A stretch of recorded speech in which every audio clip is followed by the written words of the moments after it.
Eh bien salut tout le monde, c'est Flo, j'espère que vous avez la forme. Alors on va voir les meilleurs kits évolution PC du moment. Donc pour moi les kits évolution PC c'est quoi? C'est un ensemble de cartes mères, le processeur et la RAM. Donc c'est sûr si on a par exemple un boîtier de bonne qualité, une bonne carte graphique, une alimentation qui est correcte, on n'est pas obligé de tout changer. Donc c'est ce qui serait dans mon cas par exemple. Donc on change la carte mère, le processeur et la RAM. Donc on va voir les offres les plus intéressantes du moment. Donc chez AMD et chez Intel, donc de 200 à 600 €. Donc c'est parti.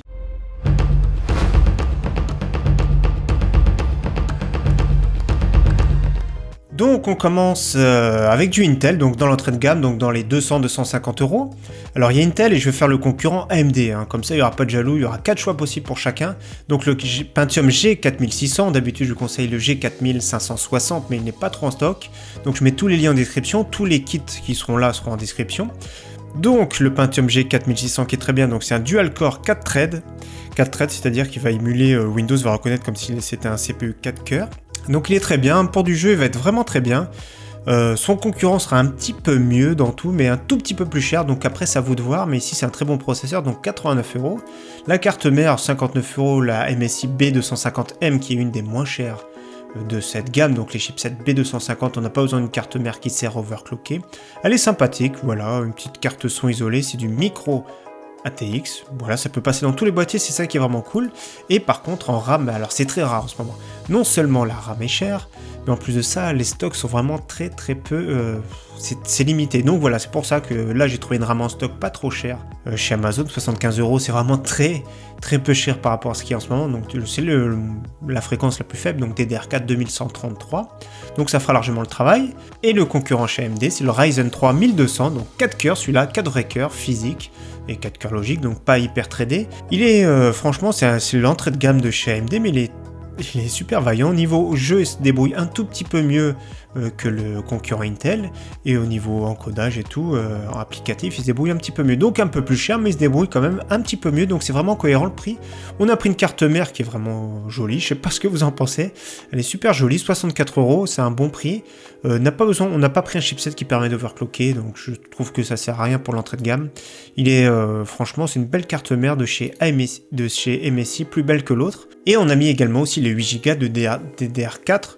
Je trouve que ça va être pas mal cohérent, 8 Go, de toute façon maintenant en dessous, c'est difficilement conseillé. Ensuite, on monte en gamme avec le Core i3 8100, alors celui-ci, alors, c'est équivalent plus ou moins à un Core i5 7500 pour ceux qui connaissent, donc c'est un vrai 4 cœurs, sans hyper trading, donc comme les anciens Core i5.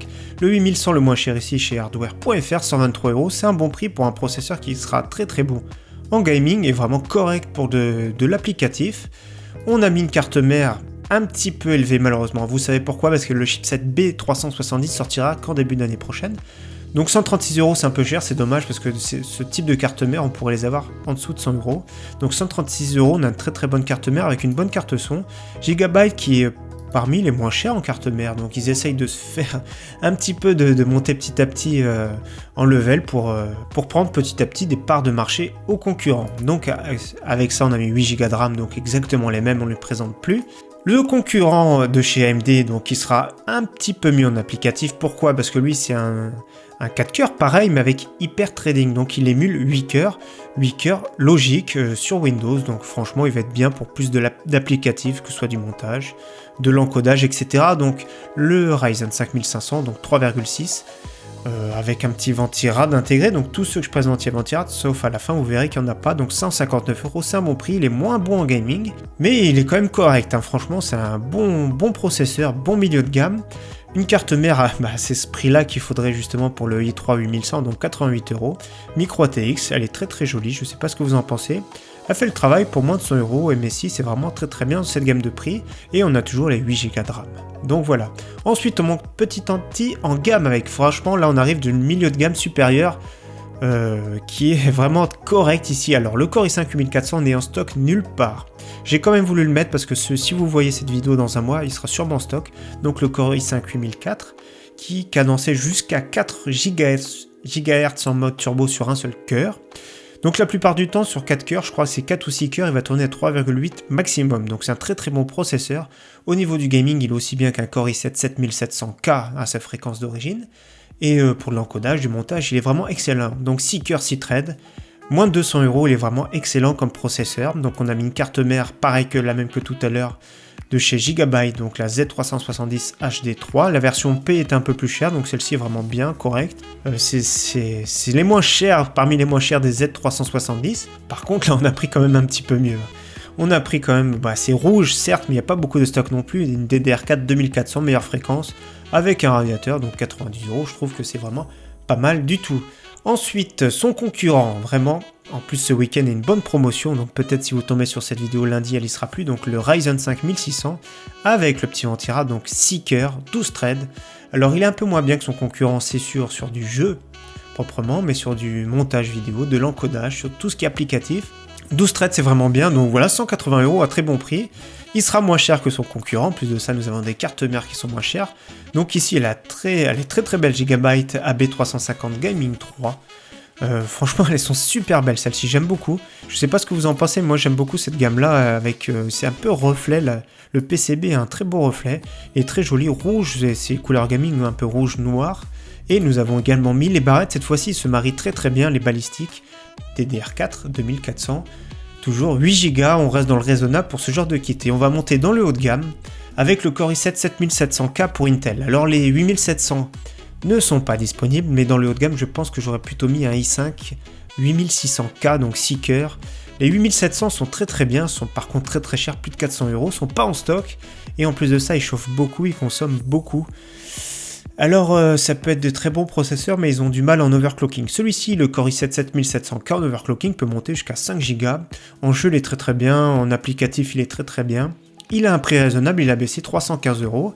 Et on va mettre avec ça un ventirad, bien sûr, on est obligé, donc une trentaine d'euros pour monter jusqu'à 4,7, 4,8 avec celui-ci, tout en restant correct, avec des tensions correctes. Donc 30 € il est bien. De toute façon, celui-ci, vous pouvez le mettre avec tous les CPU que je vous présente aujourd'hui. Franchement, pour le prix, c'est un des meilleurs. Ensuite, nous avons mis une bonne carte mère Gigabyte, la même que tout à l'heure. Non, pardon, je dis des bêtises. La Gigabyte Z270, cette fois-ci Gaming K3. Donc franchement, c'est un très bon compromis. Gigabyte, je le présente beaucoup. Gigabyte et Messi sont parmi les moins chers, ce sont corrects. Le top, ça reste Asus, surtout au niveau de l'UEFI qui est vraiment mieux. Mais voilà, quoi qu'il arrive, on a des bonnes cartes mères. ASRock, c'est parmi le moins cher, mais après, si vous voulez, ça reste quand même... Ils ont fait des gros efforts, après c'est à vous de voir. Et ensuite, ici on passe à 16 Go de RAM, donc très bonne fréquence, les prix ont baissé légèrement bizarrement, ils sont en stock le 11 novembre, donc 150 € DDR4 3000, donc 16 Go, franchement c'est un très bon kit. Low profil en plus compatible avec tout ventirad, donc franchement autant en profiter, ça va être en stock, ça va être très rare de ce type de prix, c'est vraiment à conseiller. Son concurrent chez AMD, donc le Ryzen 7 1700X, donc le 1700 tout court, à peine moins cher, donc on vous conseille la version X qui aura une meilleure fréquence turbo, donc entre 3,4 et 3,8, socket AM4, ça on connaît bien, chez Cdiscount pour moins de 300 € à très bon prix. Donc on va mettre un petit ventirad également, le même, parce qu'il est compatible AM4, on voit bien c'est noté AM4, 30 €, il fera largement le taf pour monter, on va dire en fréquence, jusqu'à 3,94, ils ont un peu de mal, il faut un très bon refroidissement et c'est un peu aléatoire suivant les processeurs. La carte mère, donc ça, bizarrement elle est pas chère du tout, la X370, alors pourquoi on a choisi déjà une MSI?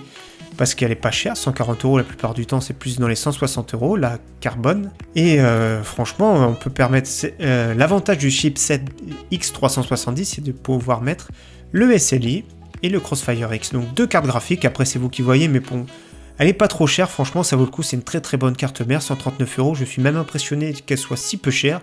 Peut-être que c'est une erreur de prix, peut-être qu'elle va augmenter très rapidement, mais c'est une très bonne carte mère. Et donc, oui, je disais, les Ryzen ont quand même besoin d'avoir une très bonne fréquence de RAM, et c'est très bénéfique, beaucoup plus que chez Intel, donc DDR4 3000.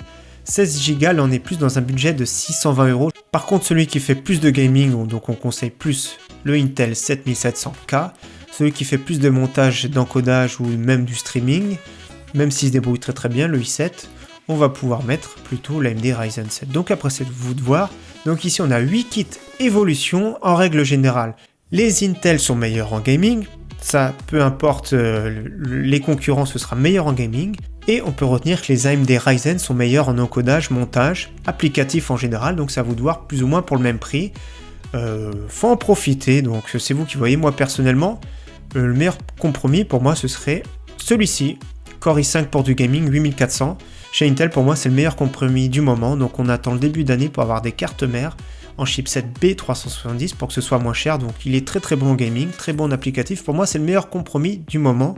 Pour un joueur, si vous n'êtes pas joueur, ça va être le meilleur compromis, le Ryzen 5 1600. En tout cas, vidéo assez longue, plus longue que d'habitude, mais j'espère qu'elle vous aura plu. J'espère vous revoir très prochainement sur ma chaîne. A très bientôt, ciao, bye.